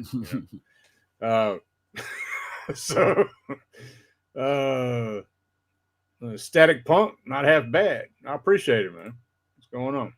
Half-ass? Yeah. For sure. For real. Literally. Yeah. I like the opening scene, the flashback scene, and the scene where a dad gets ripped in half randomly, but that's about it. I would probably give Demonia a 3 out of 10. Okay. I can't argue there. I can't argue either. But I mean, for me, it'll be a 5. I see Justin Marino says 3 out of 10. That's probably It's probably more accurate than what most people think. Yeah. You see, Brett Halsey said that Demonia feels like an unfinished film. It definitely does. It definitely does. Unfortunately, there's a lot of stuff that don't make sense as well. It's me, Dad. Yeah. Yeah. But yeah, man. That's all we got on Demonia. Wait a minute. Okay, yeah, okay. Yeah, all right. Never mind. I was having an episode like I do. Anyway. This next one's fucking an interesting one to talk about. Yeah, and the thing about it is I don't have a physical copy of this one. So I only got the DVD. Yeah. Cat in the Brain or Nightmare Concert, right? Yeah, that's how I originally saw this. Or I saw part of it. Right. As Nightmare Concert on UK TV. And we're I mean, there's not this is not that good. I'm gonna be honest. But it's terrible. But I will say, so Fabio Frizzi, this is his first time doing a score for Fulci since Manhattan Baby. Okay, I didn't realize that. Yeah. Yeah. Since 1982, he finally comes back. This is 1990 as well, so this is 12 years later. But this has got all different films from it as well. 8 years later, my bad. My math's all fucked up. Then. Yeah, he's got scores for all different films in this too. Oh, he does, man. And I didn't realize, I was thinking, man, because I'd always heard that they took, because this is my first time seeing Cat in the Brain. And I always heard that it's just the best of, not best of, but clips from other Fulci films. Right. And I was thinking clips from other Fulci films, some of the better Fulci films, not fucking Well, what I mean? These are all clips from his presents. He didn't direct half of these films. Yeah. So there's Lucio a couple Fulci presents. Yeah. I don't have a synopsis for this one, man. It's pretty easy to say though, this one. Yeah, man. You want to go ahead and explain it, Darren? Yeah. So first of all, I'm just going to mention some of the cast. You got Brett Halsey plays the monster. You've got a really fucking hammy kind of caricature performance by Robert Egon. He plays the second monster. But yeah, in terms of plot, so Lucio Fulci plays himself. And he's on the set of his latest horror film, which I think is A Touch of Death at the time. I think he's doing 2 films at the same time. The Red Monks as well. What's the other film? Is it The Red Monks? The Ghost of Sodom. Oh, The Ghost of Sodom. Yeah. So he's basically reality is coming. All his film scenes are coming into his life in some kind of reality. And there's a scene early on with because of all the gore sequences he's filmed, he goes into this restaurant early on and the guy goes to give him some kind of like a steak of some kind, and Tries then to it give just him steak. reminds him. He tries to give him like steak ground up, right? Which reminds him of all the gore from the films. Yeah, he's just thinking about all his gore, so he can't decipher reality from his fucking crazy shit in his movies. Right. Yeah. And there's a scene early on as well where, which comes into play with the title, where you see a cat eats the brains of a victim. It's like really hokey. They show that early on, doesn't it? Yeah. And it's like zooms in on his bald head.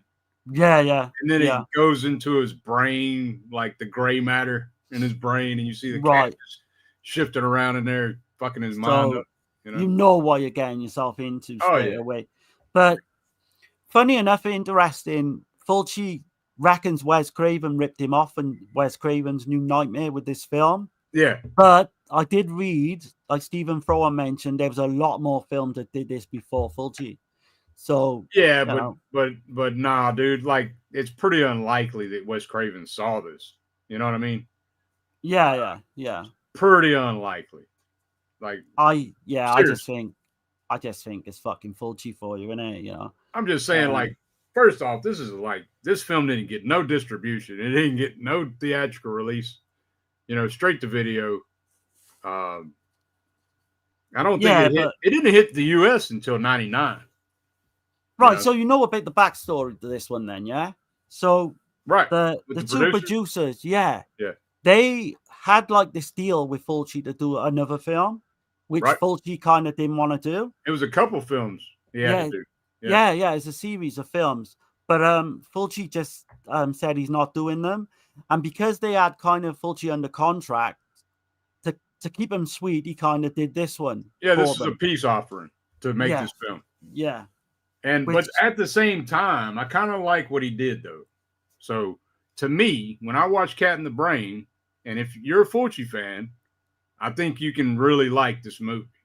If you're like a big, huge Fulci fan, I think you really would like this film. If you look at it this way. Now, first off, he hates fucking like psychiatrists, right? Fulci in real life couldn't stand psychiatrists. He thinks they're quacks. He thinks he talks about Sigmund Freud as a cocaine addict that fucking scammed people out of their money, right? Right. Yeah. So he's giving a big middle finger to that, and he's giving a big middle finger to all the film critics that talk shit about his films as well, and making the peace offering. So in that regard, he's a fucking genius. I've heard some people like Lorne from Visited by Voices Network. He really likes this film a lot. I do too. It's hard for me to rate it. Like, it's not going to get this great high rating, but for what he's doing, what he's saying, I kind of see what he was doing. It's like the big middle fingers to a couple of different groups, you know. Yeah. I mean, I've got a history with this film. I've tried watching it 3 or 4 times, and I've got like 10 minutes in and never been able to just get over that 10-minute mark. So I had to literally just force myself to watch it this time for the stream. And it was it was kind of better than I thought it was going to be. But it was, you just know what you're getting yourself in for. That first 10 minutes tells you everything. It's funny, though, because Fulci's he's playing a version of himself that is not himself. That's not the real Fulci, right? Right. Yeah. Because the Fulci in this movie is like he's reserved. He's nice to all his neighbors and shit, and you know, he even like helps the handicapped woman next door. Like he helps her down the thing and all the time and shit. Like, and you get to see his boat. We didn't mention his boat is also in Demonia. Perversion. Yeah. So after his perversion story. He loved to sail, right? He was a He did love to sail. And the ending comes up with this one. Let me catch the chat right quick. Yeah. Let's see. Jackson Jack says, "Did either of you get that Trick or Treat 4K that Slippy did?" I didn't know. I did. I grabbed about 3 of them. Dirk's got the 2 rare covers as well, I think. Let's see. Static Punk says Christian laughing my ass off. Bronson Wright Wolf, how are you guys doing this Sunday evening? What's going on, man? Yeah, what's up, man? Doing pretty good. Yeah, talking some Fulci, talking some trash Fulci, I guess you'd say. Some lowbrow is the best way. We got Makani Kong in here. Hey, I don't hate it that much, just so. Yeah. Yeah, probably the same. Yeah, it's just how you look at it too, though. Like I was saying, like, you know, I really think that he was giving the middle finger to the film critics, big time. You know. it's I can see that. It's different. I'll give it that. It's like nothing that's come before, or like I was going to say after, but no. Ultraviolence says Cat in the Brain is a deep movie in Fulci's filmography. It's very meta before that became a thing to do in horror, and it touches on the struggles that horror directors go through. Yeah, that's pretty good. And accurate way. Yeah, that's a good explanation, and I like. Because you get to see Fulci throughout the whole film, so you get to see him do some funny shit though, right? Like he does some silly shit, dude. There's like, some bizarre. Like he's hiding his eyes from seeing shit like that's fucked up, you know. And man, it's funny, man. But it is a comedy horror, by the way. So Makani Kong says I actually really like Fulci's performances. They're always quite humorous. Yeah, he's got a great sense of humor, man. And I think that's what pissed a lot of people off because he probably insulted them, you know. But that's just his type of his characteristic, I guess. I think he's kind of underrated a little bit as an actor because he proved he can do a lead performance. It's not amazing or anything, but he's proved he can do it to a certain level. Some of the shit that goes on with the psychiatrist guy as well, like he's just played so over the top. And there's a scene. That dude's great though, right? Yeah. I think we can give that much away, can we? So Fulci goes. Well, I mean, it does it anyway, right? Early on. And that's David L. Thompson. I looked up I dug deep on him, and I didn't recognize a damn film that he's in. They're like a lot of low budget. Yeah. Did you write any of them down? I got him down as like Robert Egon. David L. Thompson? No, I got him down as like Egon Schwartz. So I think I'm getting Egon Schwartz is the character. Yeah. So he done Shocking Dark. He done Perfect Alibi, Voices from Beyond, which is another Fulci film that come a bit like 91. Okay. Bloody Psycho, The Murder Secret, Touch of Death, pretty much all the like scenes of the gore in this he's in. The performance is it's hard to find shit on him, man. If you try to look him up, you ain't gonna hardly find shit.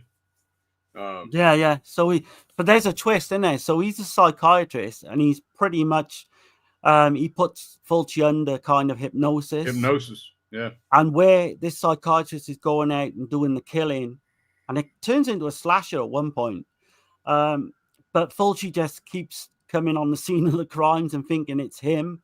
He thinks he's going through some kind of middle-aged kind of crisis. There's like a radio comes on the TV or radio at one point saying the killer's like a middle-aged man who just got like a normal life. And he's like, shit, that's me, you know?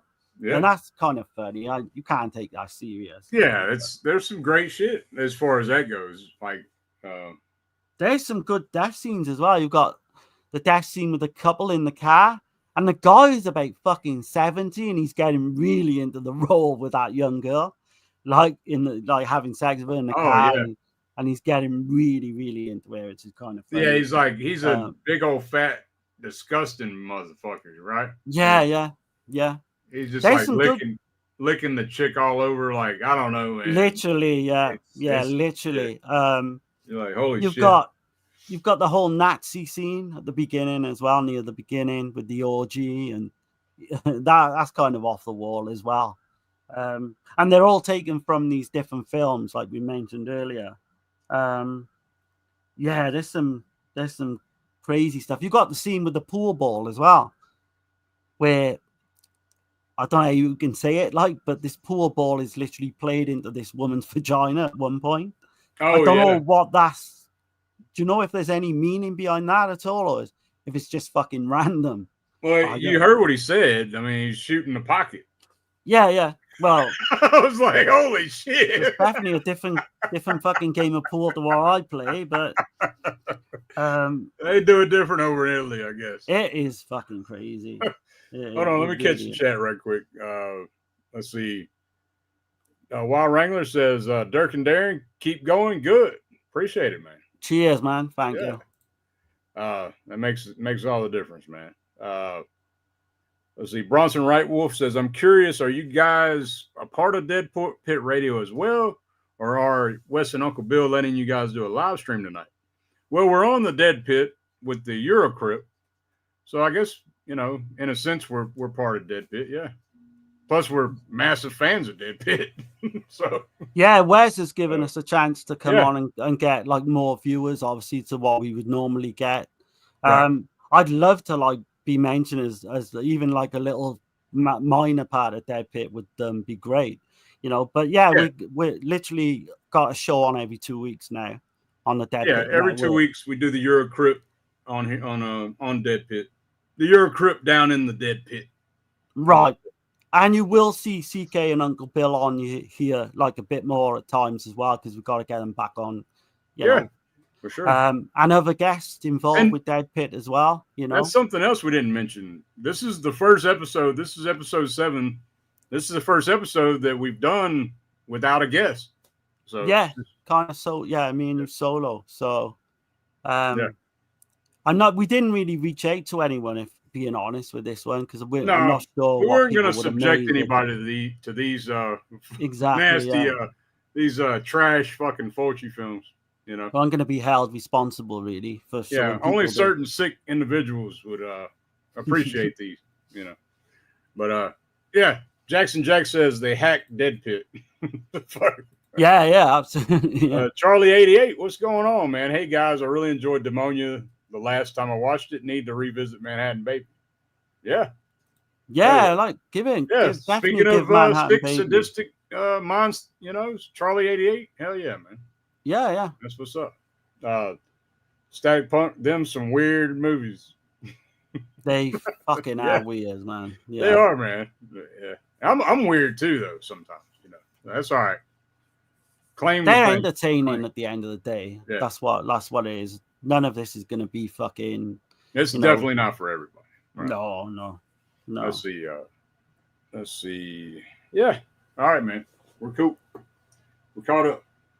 Right. So, there's a few more interesting scenes as well. You've got the kill of the woman in the boathouse. I think her name's Cindy. And there's 2 men with her, and she ends up getting hung at one point up in this boathouse. You've got the scene where Fulci hallucinates running over this tramp, and I think it was from the movie Touch of Death. Yeah. So there's all kinds of weird shit. Like back and forth, running it over. Yeah. There's lots of weird shit. You've even got where he tries to ring the police, Gabrielle, the policeman, at one time, and then he goes over to his house, and Fulci ends up seeing all his family get murdered. But then when he bumps into Gabrielle outside the house, he said, none of my family are there. They're all on vacation. And it's kind of weird, man. But I do got a couple quotes from Fulci, man, on this one. Yeah. He said, the films I wanted to make, like Don't Torture a Duckling, luckily I got the chance to make 2 or 3 that I can say represent the kind of intelligence that purely represents me. 25 years ago, when I made my more personal movies, critics didn't want to understand this intelligence. They called my art shit. Now critics want to call my shit art. Right. That's a great quote, actually. Yeah. Very true. Fucking true. Because Beatrice Cenci is a fucking masterpiece. Don't Torture's a masterpiece. Don't Torture a Duckling's a fucking masterpiece. Fucking absolutely superb film. But like he said, man, and I don't think he's being cocky there, because he said 2 or 3. Yeah. He said 2 or 3, and Fulci has a massive filmography.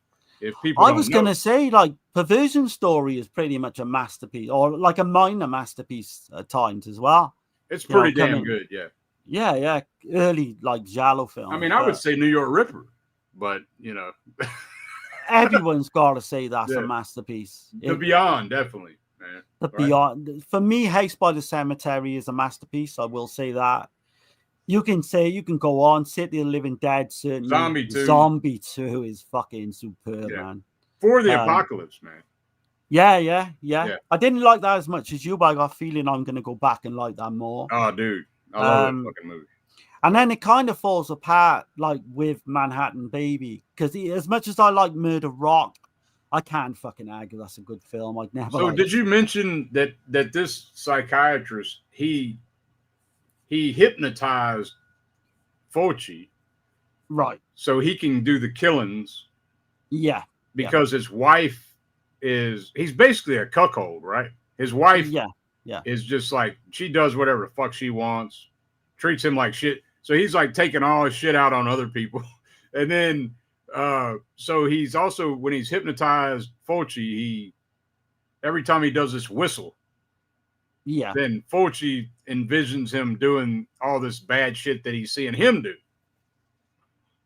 And he does it where, like, Fulci's not far from the scene of the crime as well. So he does it really fucking clever. He's basically just stalking Fulci, right? Is what I mean. Yeah. He's stalking Fulci, and then he commits the crime wherever Fulci's at. And he's like this complete pussy with his wife, where she's fucking around behind his back. She's talking to all these men on the phone. Yeah. But yeah, it's crazy, man. You've got a scene with a little boy as well. I guess his head chainsawed off. That's like the police officer's son. Did you mention Paula Koza? Nurse Lily? No, but yeah, she was in Demonia, as well. She was also in Demons. She was in Demons. She was one of the main 2 girls that go into the cinema. Right. She is fucking amazingly hot. Yeah. And that's a scene. Go on. I just wanted to say, like, at the end of the film, the Italian version, they make you believe when you watch the end that Fulci's crazy. Right. And he was fucking furious about that shit. He was pissed. I've not seen that. Have you seen that version? No, but basically all you gotta do is turn the shit off. Yeah. Like, the scene at the end? Yeah. Just turn it off right there. That's the Italian version. I think this version obviously works better with the ending. Yeah, Fulci was mad as hell about that, dude. Like, you know what I mean? Like, there's something poetic as well about Fulci getting the hot-looking girl. Yeah. And he sails off into the sunset on the Perversion. Yeah. Sailboat, right? There's something poetic about that, which I like. But you can see why they tacked on that extra ending, though.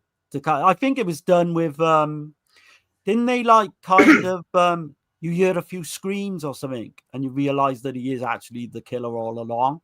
Yeah. Because there's a clever scene in this version where he's actually decapitating that woman, isn't he? In the boat. But then they pan to show that it's actually just a scene from a fucking film, which has been done, a few times, but it's it works in this one, Let's see. Let me catch the chat right quick. Let's see. Bronson says, do you guys know if there are any other deleted scenes from Trick or Treat other than the deleted scene where Eddie dreams about being a barbarian? I'm not sure. I haven't cracked the release. I do have the release right here. This is one of the ones I got. That's the one I got, but I haven't cracked it open yet. It's still sealed. So, but yeah. I've not heard of any other deleted scenes apart from the one mentioned, but it's possible, I suppose. I haven't cracked it open yet, man. I will. I just have so many damn films and so little time. You know? Oh shit! I've got like 30 new releases. Like, yeah, you don't even want to know how many I got over. Yeah, it's insane. So like, I don't even want to say, because I was good about keeping like under 50. Like when I bought shit and watched it, like I was good about doing it, but not now. I stopped buying for like a month or two, and then I just fucking hit it big time again. Yeah, some of that shit though, you know, the FOMO kicks in, and you're like, you know, but whatever. Have you got, like, off topic, but have you got your Vinegar Syndrome in yet? Yeah, I did. Yeah. Oh, so you've got Forgotten Jolly 7. Yeah. Oh, we can think about doing that at some point. Yeah, I did. Maybe try and get it in before the end of the year. Got it right here. Yeah. Yeah, I haven't even opened mine yet because I've been waiting for you to get it. I haven't opened it. I mean, but we can aim for before the end of the year for that one as well. I think. Yeah, we'll be able to squeeze it in. We've done the other 6, right? So yeah. Might as well. And we're doing on the Fulci thing. We're doing the Houses of Doom with Dan as well. Right. Dan Shine from sure. Flesh Wound Features and Visited by Voices network. So expect that to come. I don't know when we'll have to work it out, but we're gonna need at least 2 weeks in advance for that one to watch everything. Let's see. Stream Element says thanks for subscribing. Asperity 666. Awesome. Yeah. Hell yeah, man. Really enjoyed the show tonight, gentlemen. James Van Duzen. I appreciate it, man. That's a new name, yeah. Cheers, man. I've seen that name before. I appreciate it. Oh, okay. But comments like that just make it worthwhile. It really does, man. I appreciate y'all. It means a lot. Knowing people out there that dig in. Y'all liking what you see, man? Subscribe. Subjective Perspective Collective. Subscribe to Dead Pit, of course, if you haven't already. I'll be saying that till the end. Did you realize Fulci's quote for this film, though? So he was being interviewed by Howard Berger back in 1996, so just roughly before he died. Right. And he said, "This is a razor head made by an old man." That was the way, that was crazy. Oh, man. He was talking about Wes Craven. Okay, yeah, he was talking about him as well in the whole. Because basically what he's saying is Eraserhead was made with no money. Right. Okay. Yeah. But then so I didn't write it all down what he was talking about Wes Craven, but he was saying that Eraserhead was made with no money, and then he said Wes Craven's New Nightmare, that he stole the idea from this film, Cat in the Brain, and that it had a huge budget and it made a lot of money, you know, and he's kind of like insulting Craven. You know, Fulci didn't give a shit. No, he said, he was kind of bitter as well, Fulci, if we being honest, with quite a few topics and that. But I seriously doubt like that Wes Craven saw Cat in the Brain. I mean, come on, you know. Yeah, I mean, it's possible, but like I said, there are 4 or 5 films to come before it. There's a meta director angle. Yeah. There was films in the 50s doing it. With the director, though, specifically? You know what I mean? I don't know. Yeah. Because Stephen Thrower does mention, I should have wrote down the names of the films, but he does mention it in the book. I don't know to how close it was, you know. Right.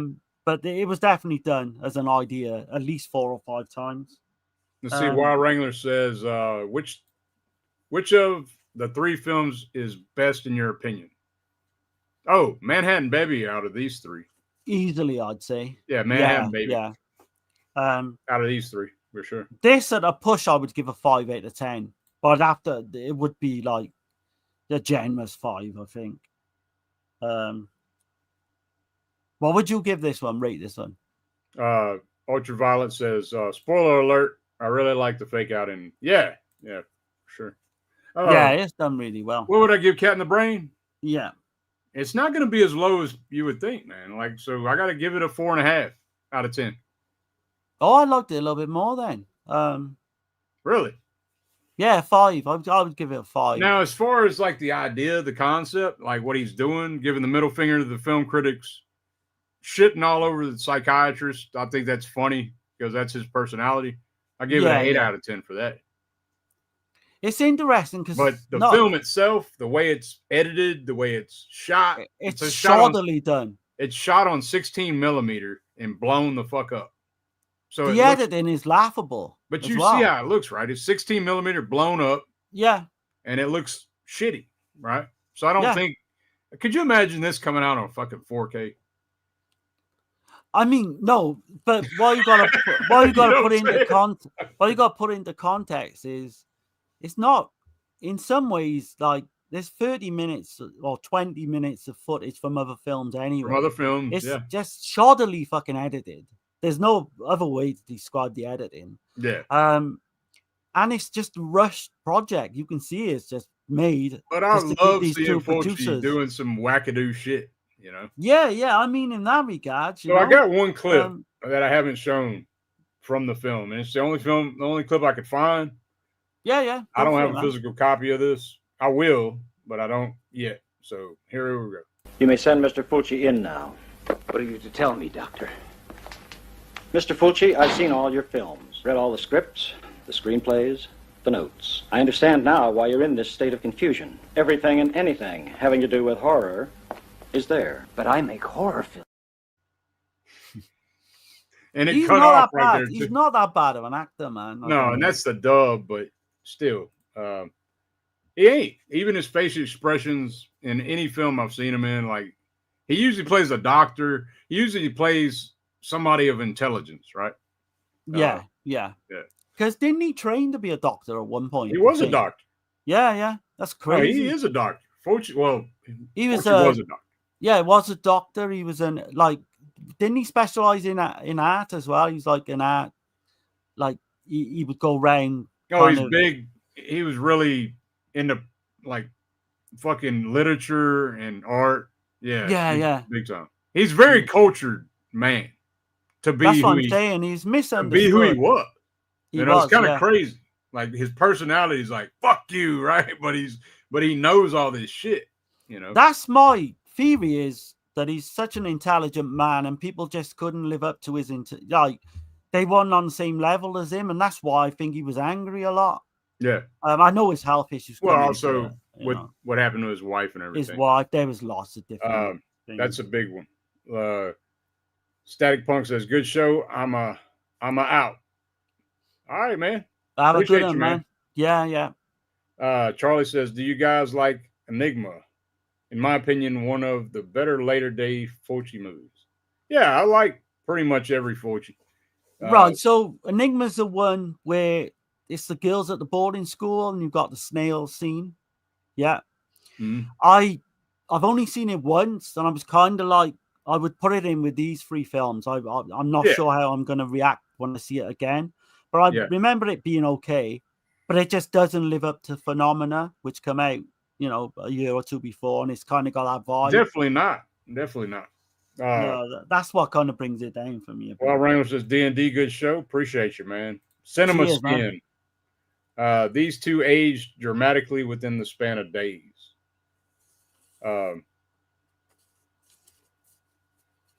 John, about the films, yeah? Yeah, I guess so. Yeah. Let's see. In my opinion, Cat in the Brain is one of Fulci's most divisive films. It's cheap and unorthodox. I like it, but I have to really be in the mood for it. I give it a 7 out of 10. Okay, damn. See, I want to be like you. Depends. Man. It just depends on like how you're looking at it too, though. Like if you're watching it and you're not really into Fulci, and you don't really know the backstory on Fulci and all that shit, it's not gonna hit. It's not gonna hit the same. It's really not right. But it is. I know a lot of people, like you say, you've got a 7, 8 to 10 there, and I think Lorne would probably give it a good mark out of 10 as well. So it is completely divisive. I agree. Steve Mayer says, "Hey Chris, good to see you. Have Chris says, yeah, man. Even and all / the light. Appreciate you, man. What's up, Chris, man? Hope you're having a good one." You see, Ultraviolet says, "I'm out. I've got work early in the morning. Great stream. Appreciate you, man." Cheers, we're probably gonna shut it down ourselves here in a second. Yeah. I don't really have too much else on this one. I do have this close to me, right quick. Unless I'm boring. I don't want to bore nobody to death, but I was gonna read something out of here. because it was interesting. I thought. Go for it. Go for If it. I could find it quick. Try not to hold everybody up. Let's see. I will say, while Dirk's looking for that, like Fulci, I was reading up as well. It does remind us in this film of his past glories. So he reutilizing the music from the Beyond, and he makes a lot of like visual allusions to the Beyond as well, which I thought, like Stephen Thrower wrote, which I thought was interesting. Yeah, I found it. He says, so Wes Craven could copy me. Wait, hold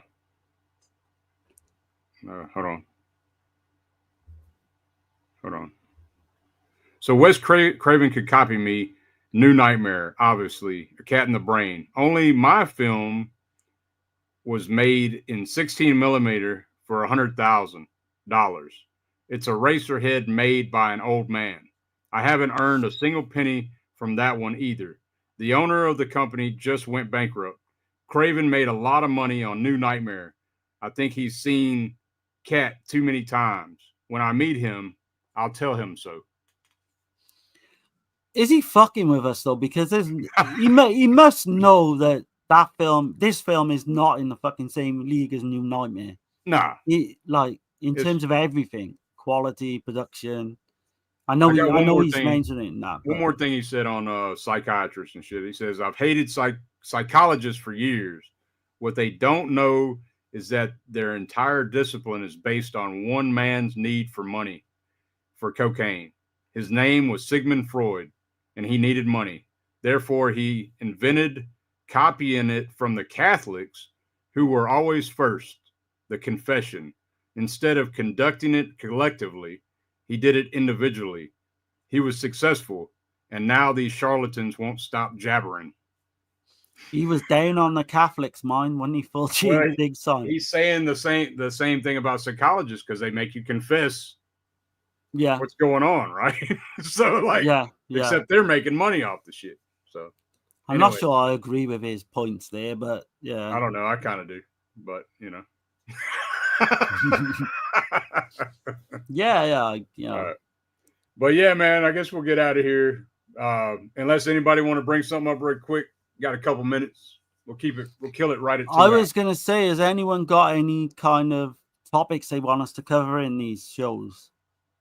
I know we've had a few ideas. I know definitely I'm thinking we got to do Michelle Suave at some point. I know Kenneth mentioned that. But anyone, just throw out some titles or directors or whatever if you want us to cover. Synthetics in here. He says, hey, SPC, these are Fulci movies I still need to watch. Go in low expectations. Yeah, don't. Like, I hope we didn't hype them up too much. So, I don't think we hyped any of them up, to be honest. Right. But some of the scenes are pretty killer though. Like some of the some of that shit. Justin Marino says, great stream. Appreciate you, man. Cheers, man. Yeah. Like I can give you like a little, I'll go back and play a little example of some shit, what you might get, you know.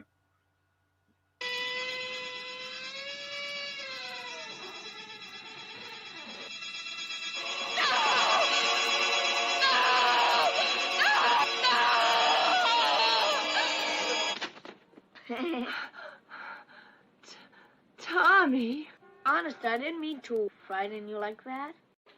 You're somewhat annoyed. Fucking Bob. I always think of Bob when I see that.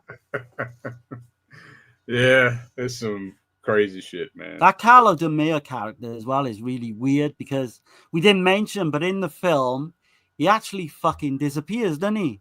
And like all sand appears. Like, he's like, yeah. Yeah, it is. Yeah, man. Watch that scene. It fucking makes no sense.